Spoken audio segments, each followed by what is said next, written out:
Bonjour et bienvenue à Passionnément!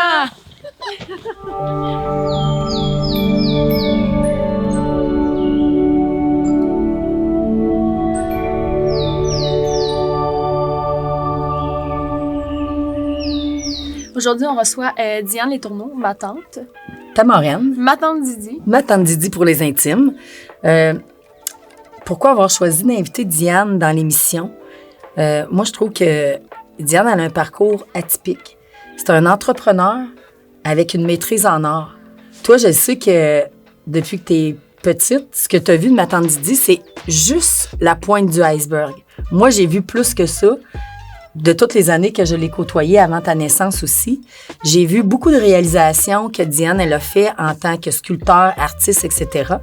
Puis que toi, tu n'as pas eu l'occasion, même je te dirais la chance de pouvoir voir puis de pouvoir y goûter parce qu'il y a un talent immense chez Diane de ce côté-là. Puis ce que je trouve super intéressant, c'est de faire le parallèle aussi entre l'entrepreneuriat puis le côté créatif des choses. Moi, je trouve que c'est très important pour un entrepreneur d'être créatif. Puis Diane, elle a tout ça dans son bagage. Fait que j'avais envie de vous la présenter. Puis aujourd'hui, avec elle, on va faire un savon pour les animaux parce que c'est un produit que ça fait longtemps qu'on veut ajouter à notre gamme de savons. Puis, on l'a pas encore mentionné, mais Diane est une amoureuse des animaux. Très beaucoup. Puis je pense depuis toujours, c'est ce qu'on va voir. Mais surtout les chiens, puis c'est ça. Donc on fabrique un savon pour le chien. Contente de faire ça avec elle. À tantôt.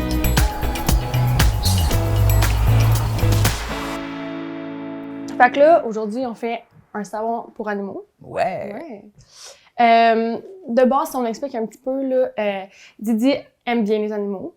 Donc, on a choisi cette recette-là aujourd'hui parce que nous aussi, on a des chiens puis des petites bêtes qu'il faut laver parce qu'ils se roulent dans la boîte. Puis Ici, surtout, en campagne. Puis avec Passion Savon, de toute façon, nous autres, on avait déjà décidé qu'on voulait faire un savon pour les animaux parce que on trouvait ça le fun qu'eux autres aussi aient un produit naturel. Puis, t'as été comme, tu nous as servi de levier pour ça parce qu'on s'est dit, en tournant l'émission avec Diane, ben je pense que c'est là qu'il faut faire le savon pour animaux. Ben, c'est la seule raison que vous avez réussi à me convaincre. Parce que vous avez dit, hey, toi, t'as entendu le truc, Bébite? Ici. Non, viens, on va te mettre par terre. C'est ça, vous avez réussi à me convaincre en disant, ben, on va faire un savon pour les chiens comme tu voulais. Fait que je vais, OK, d'abord. OK, d'abord, on va y aller. Exact. Fait que c'est ça. Puis tu sais aussi, t'es pas juste là pour ça. On voulait parler aussi de ton parcours dans l'entrepreneuriat, entre autres. Puis tu sais, t'es ma tante, puis on se connaît bien, mais je connais pas vraiment le avant moi. Avant l'arrivée de Molly. Avant mon arrivée, tu sais, je connais pas vraiment ton parcours. Fait que je te laisse commencer un peu. J'ai une maîtrise avec mention en art visuel. En art visuel. J'ai des cours en entrepreneuriat aussi. Et puis, j'ai mes cartes d'entrepreneur général, puis toutes sortes de cours en design et autres après, là. Juste des formations spécifiques en fonction de ce que j'avais besoin, là. Mais même moi qui te connais beaucoup, Diane, là, tu sais, je me demande, au départ, là, qu'est-ce qui te dirige vers un bac en art? Il y a un levier, là. T'arrives pas, tu te dis, moi, je vais faire une maîtrise ou un bac en art. Ben, c'est sûr que venant du fond du rang, c'était pas très populaire de partir, étudier en art. Je sais pas trop comment c'est arrivé. Ça devait être en théâtre aussi, peut-être à Lionel Groux. Puis finalement, à la dernière minute, j'ai décidé de pas y aller. Puis c'est super parce que maintenant, j'aime pas ça les caméras. C'était pas pour moi. Mais je dessinais quand même bien. Puis à l'école, j'avais le droit, moi, de pas suivre le cours d'art plastique normal. Puis de faire ce que je voulais à côté parce que sinon je m'emmerdais trop. Puis je faisais toujours les décors de tous les spectacles polyamiques, ça. Je trouve que ça a tout le temps comme la création fait partie d'eux. Puis je dis je vais voir en attendant de ce que je veux faire. Je vais commencer là-dedans. Puis finalement, c'était ça. J'ai fait cégep, bac, maîtrise en art visuel. Quand t'étais plus jeune ici, là, sur les lieux, c'est un terrain de jeu pour créer, là. T'as plein d'affaires, tu sais. T'as-tu essayé de faire des petites constructions, des petites créations, tu sais, dans l'atelier à Pierre, ici, ou c'est sûr que on taponnait tout. On taponnait même la soudeuse électrique, des choses comme ça. C'était pas tant de construction, par exemple, non. Mais plus, je ramassais des roches, des affaires bizarres. Que tu t'en faisais des arts avec ça. Tu sais, je me rappelle, à un moment donné, on avait comme une vache Qui avait été sculptée. qui avait été sculptée. En acier. En acier, toute tordue. Mais tu sais, c'est sûr que... comment tu vois ça, mettons, avoir eu ce terrain de jeu-là? Est-ce que c'était un avantage ou, je veux dire, en ville, tu aurais fait la même chose? Ben c'est sûr qu'on crée à partir de nos origines. Puis la vache, ben c'était mes origines à cause que j'étais d'ici aussi, mais c'était aussi toutes les rods qui avaient servi à faire la vache et tous les autres sculptures que je faisais. Ils venaient d'un silo de la ferme qui avait brûlé. Ah, ben oui. Fait que l'occasion fait le larron, comme on dit. J'étais sculpteur sur des choses immenses, mais pas de budget. Fait que on prenait les choses qu'on avait autour. Puis là, moi, il y avait un gros paquet de rods d'acier qui avait été ramassé là, à cause du feu. Fait que je me suis mis à faire des choses en rod, puis qui pour moi était comme un dessin dans l'espace, en fait. On dessinait, mais en acier solide. Fait que c'est pour ça que les vaches étaient toutes comme si on l'avait dessiné comme ça, mais en 3 dimensions. Mais c'est parce que c'est ça, toi, à la base, t'es un sculpteur. Ouais. Es-tu un sculpteur? Pour une femme? Comment? Oh, Pas une sculpteuse. sculpteur. Sculpteur, hein? Ouais. T'as fait des sculptures aussi sur glace. Ben oui, j'ai fait le Carnaval de Québec à plusieurs reprises.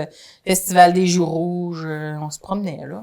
Je savais même pas ça. Tu savais pas ça? Non. Elle chaîne ça. Elle faisait de la sculpture, c'est ça? Chaîne Hein? ça aussi, Ouais. sur bois. Sur bois, sur Elle glace. chaîne ça, ouais. C'est parce que toi, elle a pas connu ça, Molly. Elle a pas vu Diane faire de la sculpture. T'étais pas née dans ton atelier, tu faisais encore de la sculpture. Ah oui, je gagnais ma vie avec ça. J'avais 2-3 employés. On faisait des constructions, même pour réouvrir, mettons, des magasins Croteau qui s'appelait dans le temps, les aubaineries, là. Puis il y avait une section jeux pour enfants, ben c'est moi qui les avais fait. Je faisais des sculptures, justement, en robe d'acier pour le Musée du Québec. Pour l'exposition Tissot, il y avait plein de personnages géants dehors en métal, c'est moi qui les avais fait. Les architectes et designers, des fois m'engageaient pour trouver des idées, comme pour le restaurant Le Graffiti à Québec. Là, je faisais des choses pour eux, à régler des problèmes. Je transformais du métal avec de la lumière et tout ça. On crée déjà comme des sculptures, mais qui avaient une fonction. Donc, je tombais déjà un peu dans le design. Ouais, dans le design, puis... mais pas l'architecture, parce que c'est... Oui, parce que c'était de l'intégration de l'art à l'architecture. OK, Ouais, c'est ça. c'est ça. Puis je fabriquais des immeubles aussi, fait que ça tombait plus design, architecture, ouais. Tu fabriquais des immeubles? Des meubles. OK, je comprends. J'étais là, Ah, c'est vraiment l'architecture. Ouais, je les rénovais, les immeubles. J'avais acheté un building en basse-ville de Québec, puis je le rénovais, puis j'avais fait mon atelier là-dedans. Là. J'avais comme 7000 pieds carrés. J'habitais tout seul là-dedans. Je me rappelle de ça. J'avais atelier de bois, atelier de métal. J'avais des squatteurs, je le savais pas. Ben ouais, dans la bâtisse. C'est les voisins qui étaient C'était grand comme ça? Ouais, c'était grand. C'était immense. C'était plusieurs bâtisses, en fait. Ben, c'était une ancienne ça. banque avec une rallonge sur un autre bâtiment. Fait que c'était complexe comme espace. T'habitais avec des gens, tu savais pas? C'est ça. Elle avait des locataires. Mais t'en fais plus de sculpture, t'en fais-tu encore? Dans ma tête. Ouais. Ouais. Manque de temps. Manque de temps. Ouais. Ben, j'ai plein d'idées toujours de plusieurs choses. Mais pour moi, la création, c'est dans tout. Ben oui. Tout est dans tout. La création est dans tout. De toute façon, autant en entrepreneuriat que là, j'ai un nouveau projet. C'est comme quelque chose qui permet de faire des sculptures aussi. Mais c'est en 3 dimensions. Mais c'est du design aussi. Ça fait partie de l'architecture. Fait que je me réveille, des fois, j'ai des idées pour faire du design, de l'architecture, des sculptures, des savons de chien. Ben oui. C'est ça. Un peu toutes sortes de choses. Le défi, là, je pense qu'un des défis quand que t'es une machine à idées, c'est il y a la conception, tout est là, t'es à tout. Comment t'arrives à tout faire, tout ce que tu vois, c'est impossible? Non, c'est impossible. On peut pas faire ça. 99,99999, on le fait pas.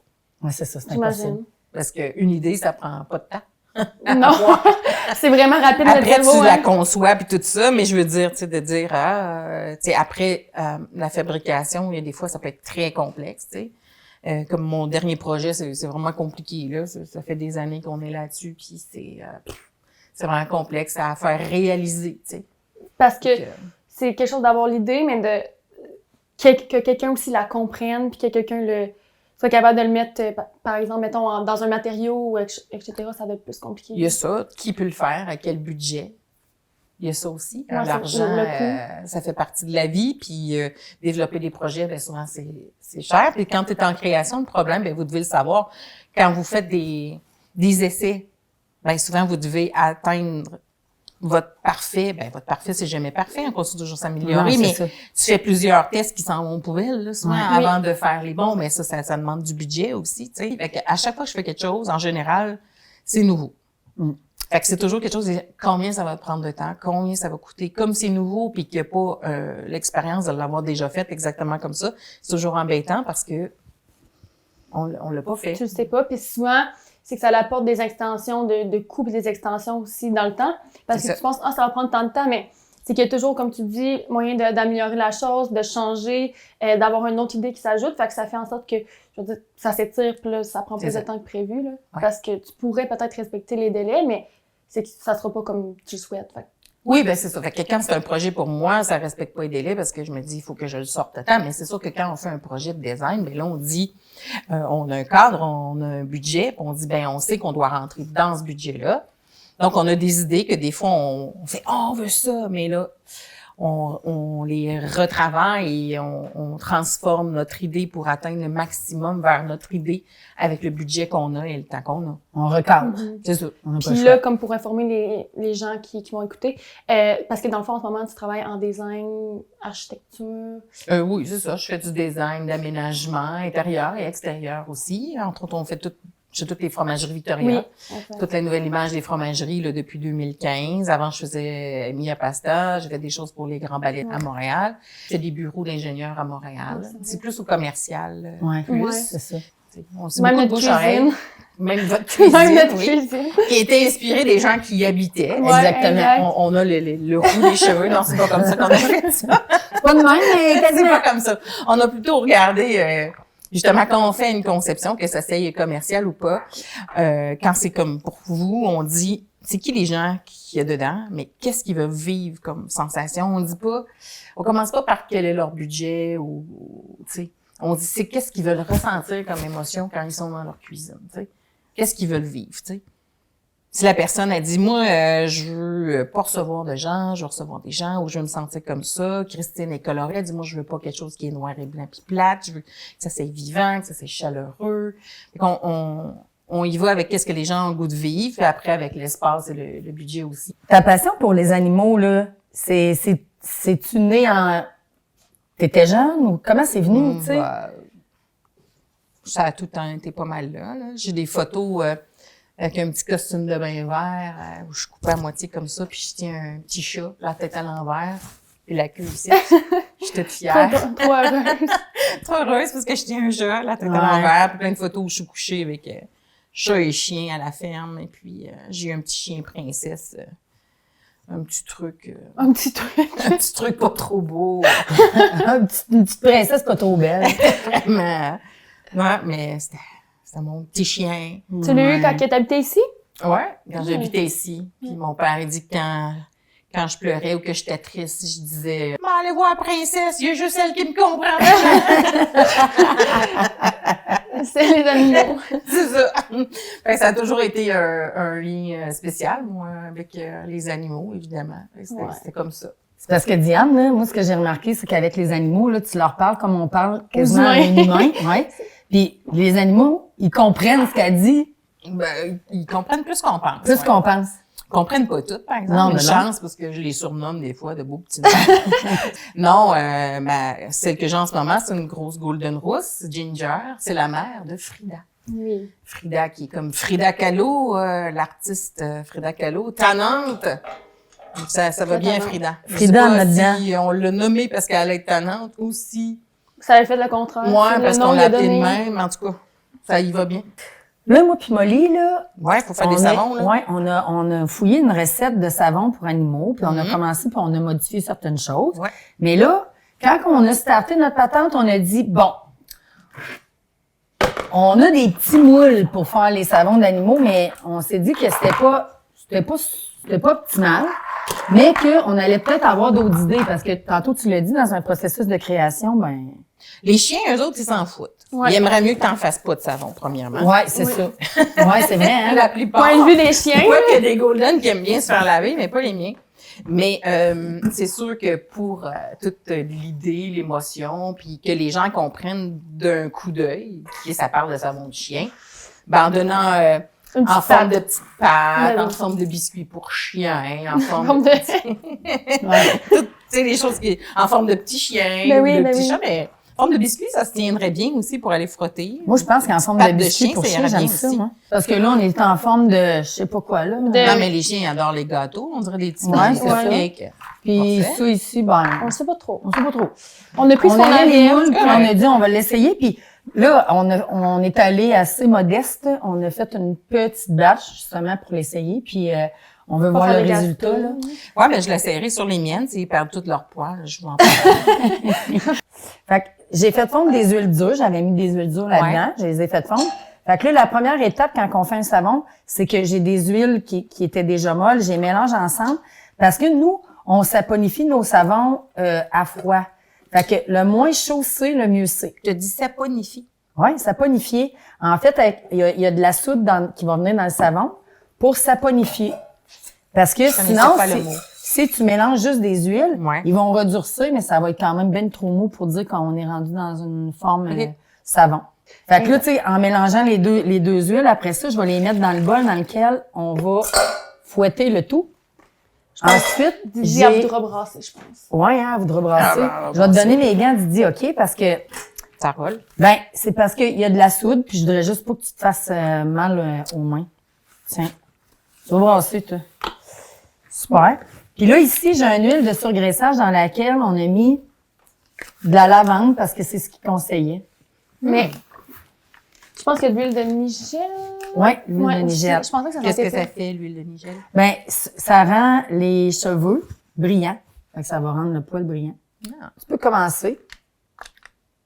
OK, go. Pace slow. OK. Et c'est bon. Fait que là, moi, je te vide la soude.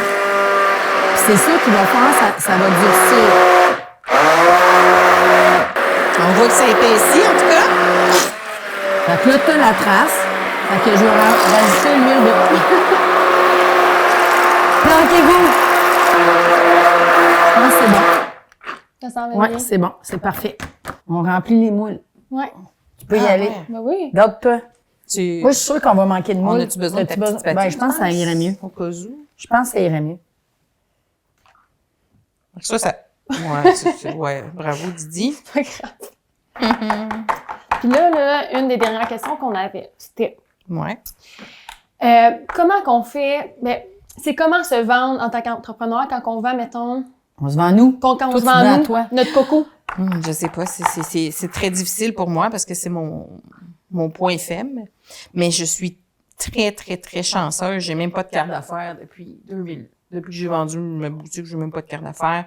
J'ai des clients qui sont juste trop super, qui sont fidèles, compréhensifs, parce que moi, je le fais de façon très ouverte, dans le sens que je dis la vérité, tout ce que je pense, puis tout ça, puis quand ça fit, ça fit. Fait que souvent, on garde les clients longtemps dans ce cas-là, parce qu'ils savent ils connaissent le processus, puis pourquoi, puis tout ça. Puis le bouche-oreille, dans mon cas, suffit. T'sais. Ouais, c'est ça. C'est ça. Déposer, en fait, parce que, tu sais, quand tu vends un produit, ben il y a une valeur sur le produit, tu sais, tu l'as conçu, les valeurs sont plus, tu sais, c'est plus objectif. C'est très difficile de se vendre soi-même. Moi, c'est mon point faible. Souvent, c'est les autres qui me vendent. Ouais. Puis là, les gens font, ben oui, ça a bien été. C'est pour ça que je dis c'est le bouche-oreille, parce que moi-même, j'ai la difficulté. Ou c'est quand c'était, mettons, un concours, ou qu'ils en font venir quelques-uns, puis là, il fallait présenter quelque chose. Ben là, c'est autre chose, parce que je présentais, pas moi, mais un projet à travers moi. Fait que là, c'est une bonne façon de se vendre. Fait que ça fonctionne bien. Il y en a qui sont très bons là-dedans, mais moi, c'est vraiment mon point faible de me vendre moi-même. Je pense que c'est toute une question qui vient de qui on est, puis de confiance, ben 100%. De notre image, tout ça, là, tu sais. Moi, je suis confiante en mes produits, tu sais, j'ai fait des baignoires, j'ai eu une usine de bain, j'ai gagné le premier prix d'Amérique avec mes baignoires, tu sais. Mais moi, là, que tu me montres une caméra, j'aime pas tellement ça, tu sais. Mais mes produits, ça me dérange pas. Ben c'est ça, mais c'est différent de se vendre soi-même que de vendre un produit, comme on dit. C'est ça. sais, oui, des fois, quand tu fais un produit, comme tu dis, ça, c'est facile, plus facile. Mais quand tu arrives pour te vendre toi, tu t'en vas faire une exposition avec quelque chose que tu as créé. Tu es quand même contente, satisfaite de ce que tu as créé, sinon tu n'irais pas le présenter, mais en même temps, comment savoir si ça va plaire? Ça vient de toi, tu sais, c'est comme... Non, on ne sait pas. Fait que là, tu y vas, mais tu y vas sûrement avec plein de doutes, plein de... Oui, mais ça fait partie de ce qui est fantastique aussi. Quand j'étais en art, je faisais des expositions d'art aussi. Ça, pour moi, c'est un processus qui me fonctionne bien. Tu travailles tout seul dans ta cave. Je dis dans la cave, mais tu sais, dans tes affaires. T'es dans ta bulle, tu crées des choses, puis oui, les autres interviennent, mais que ça vient de toi, en fait. Les idées, ils viennent pas de l'extérieur, puis que t'en prends possession. L'inspiration vient de l'intérieur, inspirée de toute la vie, évidemment, mais puis là, tu bâtis ça, puis t'es dans ton monde, puis là, tu commences à le montrer un peu, tu réajustes et tout ça. Et puis, les jours du lancement, de l'exposition, des choses comme ça, là, tu fais comme... On espère.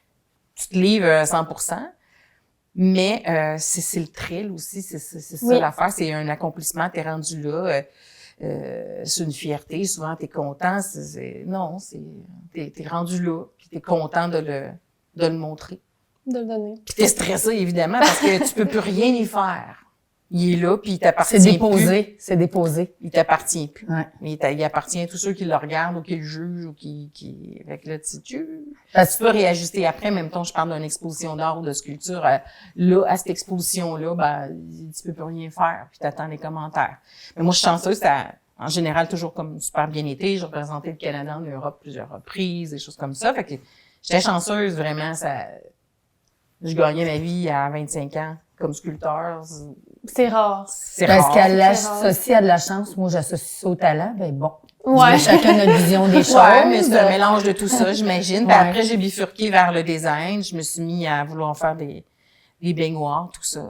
Avec le même processus en me disant, qu'est-ce qui manque? Parce que je trouvais souvent toutes mes idées en me couchant dans le baignoire avec la douche sur moi. C'est là que je trouvais plein d'idées. Je réglais plein mes affaires. Dans l'eau, ça réglait des choses. Puis là, j'ai déménagé à Québec où est-ce que j'allais prendre ma douche en passant par un mont de charge, avec une corde, avec une serviette puis des bottes. Puis là, je descendais dans une cave lugubre. Dans un gros mont de charge. Avec la serviette. Avec des bottes de caoutchouc. Puis des gougounes pour aller prendre ma douche, quelque chose. Puis, je me disais, mais de là aussi, qu'est-ce qui me manquerait? Ouais. Des bains. Puis pourquoi quand les gens, on voit des beaux lits baldaquins, parce que dans la chambre, c'est le lit qui est roi. Ben pourquoi dans la chambre de bain, c'était juste un petit bain dans le coin de nos parents, tu sais? Fait que c'est là que je me suis mis à faire des bains. Puis j'étais la première à faire les bains autoportants, tout ça que en fait presque tout le monde a maintenant dans les maisons. Ouais. T'es pas juste dans, c'est ça qu'on disait tantôt, t'as ta licence d'entrepreneur, etc. Mais oui, t'es dans la création, mais c'est pas juste l'idée. Le plus fort chez toi, c'est que t'as une idée, mais que t'as la fabriques. Des fois, les gens, ils ont des idées. Je sais comment les choses se fabriquent. Tu sais. Ou même ce qui se fabrique pas, j'ai des idées de comment on pourrait les fabriquer. Ouais, c'est ça. Quand je regarde cette quelque vision-là, chose, t'as une vision... je comprends comment les choses sont fabriquées. Ouais. Ça, c'est ma force, oui, effectivement. C'est pour ça que entrepreneur général m'allait quand même bien aussi. Je vois de quoi, on pourrait le fabriquer de même. On n'a jamais fait ça de même, mais ça se ferait pareil. Tu sais. Puis quelqu'un qui me dit, ça fait 25 ans qu'on fait ça de même, je me dis juste, d'autant qu'on change de façon. Ça fait trop longtemps. Mais ça devrait évoluer. Ça devrait évoluer. Ouais. Mais je suis toujours dans la nouveauté. Moi aussi. Quelque chose qui me cause des problèmes des fois, parce que justement, quand on a des idées, c'est le fun d'avoir des idées, mais on a besoin de gens qui sont meilleurs dans la constance et qui mènent des projets à bien. Parce que moi, je suis souvent dans la fuite par en avant, je suis dans les nouvelles idées. Dans le fond, là, on pourrait l'asseoir dans une tour, là, une espèce de tour de contrôle, là, puis là, on pourrait tout donner vendre des idées. Moi, j'ai une idée, là, quelqu'un va faire, OK, moi, j'apprends celle-là, il part avec et elle fait. Pendant ce temps-là, non. ouais! Moi, c'est le même que je te vois. Tu pourrais faire ça. Ce serait drôle. D'une tour en Chine, quelque part. Pas obligé d'être d'une tour. Tu veux pas d'une tour? Peut-être d'une cour, on lance des roches avec des idées. C'est N'importe quoi. Avec un papier. Mais l'idée de dire que j'aime bien quand on se ramasse aussi avec plusieurs personnes qui ont plein d'idées. Comme si d'avoir cette idée-là, moi, je peux faire du chemin 2 semaines là-dessus. Ben ouais. Ça va nous amener complètement Là, ailleurs. on finit tu sais. vraiment avec sa tour de Ah, contrôle, ouais, c'est puis ça. bip, bip, bip. Non, mais j'aime bien dans l'utopie, quasiment presque des fois, mais quand les gens disent, ben, ça se peut pas, moi, je dis, ben là, écoute, on va sur la Lune, c'est pas en craindre qu'on n'est pas capable de régler cette affaire-là sur le chantier aujourd'hui. Là. Mhm. Des ça se peut pas, là. Ça se peut Non, pas. c'est ça. Les ça se peut pas, ça fonctionne pas très bien que moi. Non. Il y a un mot de la fin, toujours. OK. Puis là, ben, C'est toi qui le dis. Pas bouger. Hakuna Matata. Fait que, ouais, c'est ça. Hakuna Matata. Sinon, ben, ça va être que l'univers infini conspire à votre bonheur. Non, Je suis d'accord. super. Ben d'accord. On achète. C'est bon. À juger vendu. Merci. Merci, Diane. Ben, fait plaisir. Au prochain savon. Ouais. On t'en passer un.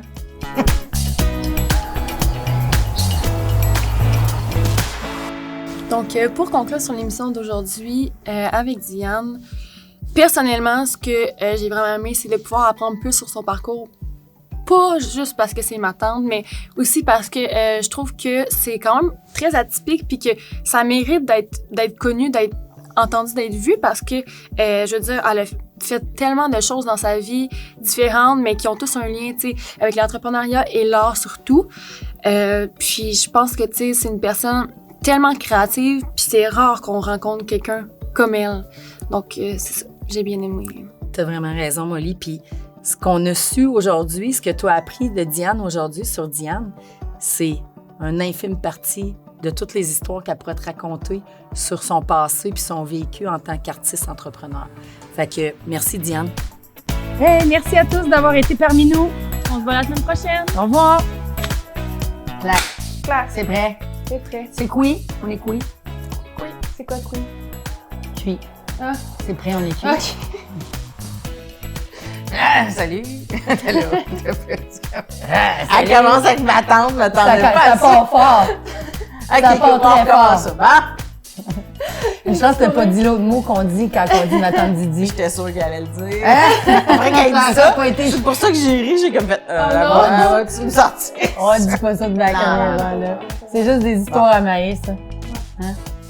Des genres d'agneaux, genre. Des jarrets. Une expression de vieux. De compagnons. C'est quoi ça, des jarrets? Ça me disait quoi, mais j'étais comme pas sûre. Yes! Fait que Hey, genre. Tes Ah, études, dis-moi. tu sais, je veux dire, je sais que t'as fait un bac au moins, une maîtrise. Qui est passé par le milieu.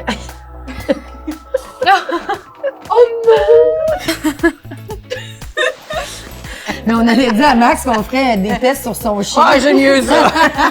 Sur ton chien. Ah, déjà pas beaucoup de poils, si ah oui, en plus. Ouais.